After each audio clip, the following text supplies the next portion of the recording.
আরজিকর দুর্নীতি মামলায় কলকাতার একাধিক জায়গায় তল্লাশি অভিযান চালাচ্ছে এনফোর্সমেন্ট ডাইরেক্টরেট ইডি। লেকটাউন কালিন্দির হাউজিং কমপ্লেক্সের C28 বাড়িতে চলে তল্লাশি। ওই বাড়িতে অকটেন মেডিকেল কোম্পানির অফিস।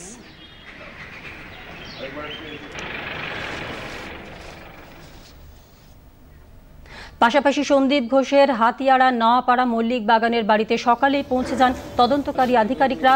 ঘর খুলে দেন এক ব্যক্তি।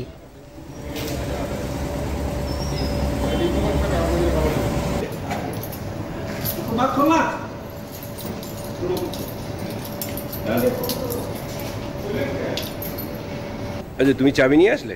হ্যাঁ, দিয়ে দিয়েছো। এতক্ষণ দাঁড়াতে হলো কেন? ঘরে বসেছিলাম।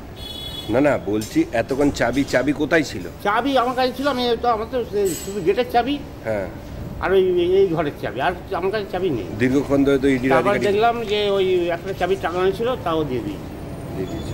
তুমি কোথায় থাকো? আমি এই গলির ভেতরে। তুমি কি কতদিন ধরে কাজ করো এখানে? আমি মোটামুটি ওর বাবা মা যখন বেড়াতে যায় 5 দিন 6 দিন করে, তখন আমি থাকি। এখানে সন্দীপ ঘোষ আসতে যেত? না, আমি দেখি, আমি বছরে একবার দেখি। ওই যখন দুর্গাপুজো হয় তখন আমি দেখি, তাছাড়া আমি দেখি।